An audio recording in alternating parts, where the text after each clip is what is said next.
안녕하세요. 오늘은 저희가 좀 깊이 다뤄볼 주제가 있는데요. 바로 발기부전입니다.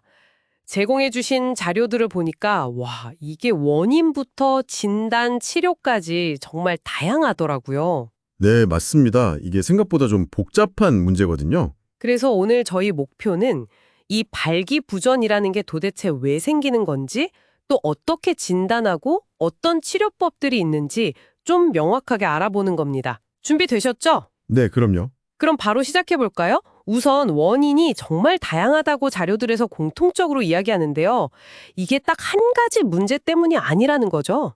그렇죠. 크게 보면 한 네 가지 정도로 나눠볼 수 있어요. 첫 번째가 이제 혈관성, 그러니까 혈액순환 문제죠. 아, 혈액순환이요. 고혈압이나 뭐 심장질환 이런 거랑 관련이 있겠네요. 네, 그렇습니다. 그리고 두 번째는 신경성인데요. 이게 뇌에서 음경으로 가는 신호 전달에 문제가 생기는 경우예요. 당뇨병 같은 게 대표적이죠. 신경 손상도 원인이 될 수 있고요. 그렇군요.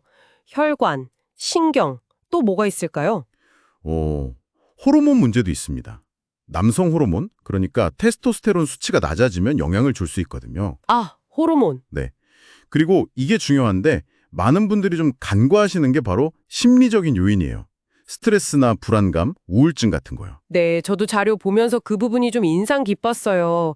신체적인 문제만 생각하기 쉬운데 의외로 이 정신적인 부분이 크거나 아니면 신체 문제랑 막 얽혀서 더 복잡해지는 경우가 많다고 하더라고요. 맞아요. 정확합니다. 그리고 뭐 흡연이나 비만, 운동 부족 같은 생활 습관도 당연히 영향을 미치고요. 정말 복합적이네요. 그럼 원인이 이렇게 다양하니까 진단도 좀 까다로울 것 같은데요? 어떻게 진행되나요? 네. 그래서 원인을 정확히 찾는 게 중요해요. 일단 의사는 환자분 이야기를 정말 자세히 듣는 것부터 시작합니다. 뭐 언제부터 증상이 있었는지, 어떨 때 더 심해지는지, 혹시 드시는 약은 없는지 아주 꼼꼼하게요. 아, 그게 이제 병력 청취군요. 네네. 그게 기본이고요. 그 다음엔 직접 신체 검사를 하죠. 혈관이나 신경계에 이상은 없는지, 아니면 뭐 페이로니병 같은 구조적인 문제가 있는지 살펴보는 거예요. 페이로니 병이요? 그건 좀 생소한데? 아, 그건 음경 내부에 흉터 조직 같은 게 생겨서요. 발기할 때 좀 휘거나 통증이 있는 상태를 말해요. 그렇군요. 또 다른 검사들도 있나요? 네. 혈액 검사로 당뇨나 콜레스테롤, 호르몬 수치 같은 걸 확인해서 혹시 다른 기저질환이 있는지 보고요. 소변 검사로 도움이 되고요. 그리고 좀 더 직접적으로는 초음파 검사로 음경 혈류 상태를 보기도 하고요. 아니면 약물을 직접 주사해서 발기 반응을 보는 그런 테스트도 있습니다. 잠깐만요. 그 약물 주사 테스트는 환자 입장에서 좀 부담스러울 수도 있을 것 같은데요. 굳이 그걸 하는 이유가 있나요? 다른 검사로 알 수 없는 특별한 정보가 있는 건지. 아, 네. 좋은 질문이십니다. 물론 주사다 보니까 심리적으로 좀 그럴 수 있죠. 근데 이 테스트가 혈관이 약물에 어떻게 반응하는지 직접 볼 수 있거든요. 그래서 나중에 주사 치료를 할 경우에 효과가 있을지 예측하는 데 아주 중요한 정보가 됩니다. 아하. 그런 이유가 있었군요. 네. 그래서 이런 여러 검사 결과를 다 종합해서 이제 환자분께 가장 맞는 치료 계획을 세우게 되는 거죠. 네, 들어보니까 정말 다각도로 접근해야 하는 문제네요. 자, 그럼 이제 가장 궁금해하실 치료법으로 넘어가 보죠. 자료들을 보면 오랫동안 써온 방법들이 있고 또 새로운 시도들도 있더라고요. 우선 전통적인 방법들부터 볼까요? 네. 가장 대표적인 게 아마 음경 해면체에 직접 약물을 주사하는 방법일 겁니다. 아, 주사요법이요. 자료 보니까 효과가 꽤 높던데요. 70에서 80% 정도라고요. 네, 맞아요. 효과는 좋은 편이죠. 보통 한 10분에서 20분 내로 효과가 나타나고요. 근데 이제 아무래도 주사다 보니까 통증이 있을 수 있고 드물지만 발기가 너무 오래 지속되는 지속 발기증 같은 부작용 가능성도 있어요. 그래서 정확하게 사용하는 방법을 배우는 게 정말 중요합니다. 그렇군요. 또 다른 건 없나요? 저강도 충격파 치료라는 것도 있죠.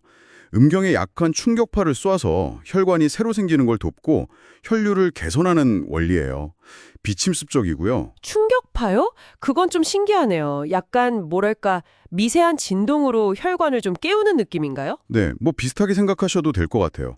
혈액이 잘 흐를 수 있게 새 길을 만들어주도록 유도하는 거죠.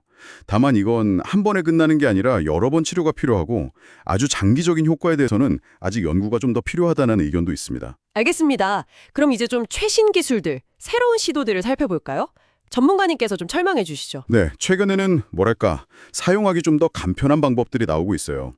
예를 들면 에록손 스팀겔이라는 게 있는데 이건 음경 귀두에 직접 바르는 겔 형태예요. 가르는 거요? 주사보다 훨씬 편하겠는데요? 효과는 어떤가요? 임상시험 결과를 보면 바르고 10분 안에 한 63% 정도의 남성분들이 발기에 성공했다고 해요.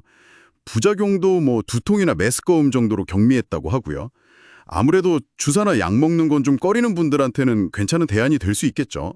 10분 만에 효과가 나타나는 건 진짜 빠른데요. 근데 성공률이 63%면 아까 주사요법이 70, 80%였으니까 그것보다는 조금 낮은 거네요. 편리함과 효과 사이에서 좀 고민이 될 수도 있겠어요. 그렇죠. 모든 치료법에는 장단점이 있으니까요. 개인의 상태나 선호도에 따라서 선택이 달라질 수밖에 없죠. 그 외에도 이제 뇌의 성기능 관련 신호에 작용하는 약물, 그러니까 멜라노코르틴 활성제 같은 것도 연구 중이긴 한데 이건 아직 구토나 혈압 상승 같은 부작용 문제가 좀 있고요. 아직은 좀 더 지켜봐야 하는 거군요. 네. 또 PRP 치료라고 들어보셨는지 모르겠는데 자신의 혈액에서 혈소판만 농축해서 음경에 주사하는 방식도 있어요. 아, PRP요? 피부과나 정형외과에서도 쓰는 거 아닌가요? 맞아요. 혈소판의 조직 치유를 돕는 성장 인자가 많다는 점을 이용하는 건데 발기부전에도 적용하려는 시도가 있는 거죠. 근데 이것도 아직 효과가 명확하게 입증됐다. 이렇게 말하기는 좀 이른 단계입니다. 그렇군요. 정말 다양한 시도들이 있네요. 네. 더 나아가면 이제 줄기세포 치료나 유전자 치료 같은 정말 혁신적인 연구들도 진행 중이에요.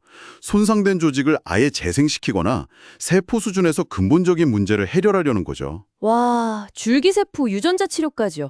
그건 정말 미래의 치료법 같은 느낌인데요? 그렇죠. 동물 실험 같은 데서는 꽤 긍정적인 결과도 나오고 있지만 사람에게 안전하게 적용하려면 아직 갈 길이 좀 멀죠. 거의 실험 단계라고 봐야 합니다.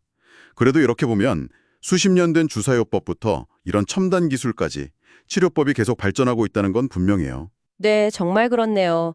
이렇게 다양한 선택지가 있다는 걸 아는 것만으로도 나중에 혹시 상담받게 될 때 훨씬 더 적극적으로 참여하고 좋은 결정을 내리는 데 큰 도움이 될 것 같습니다. 맞습니다. 자, 그럼 정리를 좀 해볼까요? 오늘 저희가 살펴본 자료들을 보면 발기부전은 단순히 한 가지 원인이 아니라 혈관, 신경, 호르몬, 심리적인 문제, 그리고 생활 습관까지 정말 복합적으로 얽혀 있다는 걸 알 수 있었고요. 네, 그리고 진단도 병력 청취부터 시작해서 신체 검사, 혈액 검사, 초음파, 때로는 주사 테스트까지 아주 체계적으로 이루어진다는 것도요. 그렇죠. 치료법 역시 효과가 검증된 주사요법이나 충격파 치료 같은 기존 방법들부터 에록손 겔처럼 사용 편의성을 높인 새로운 약물, 또 PRP나 줄기세포, 유전자 치료 같은 미래지향적인 접근법까지 계속 발전하고 있다는 점을 확인했습니다. 오늘 탐구를 마무리하면서 저는 이런 질문을 좀 던져보고 싶어요. 방금 말씀하신 그런 줄기세포나 유전자 치료 같은 첨단 기술이 계속 발전한다면 과연 한 10년 뒤에 발기부전 치료는 어떤 모습일까요? 개인에게 정말 딱 맞는 그런 맞춤형 치료가 얼마나 더 정교해질 수 있을지 한번 상상해 보시는 것도 재미있을 것 같습니다. 오늘 저희 탐구는 여기까지 하겠습니다.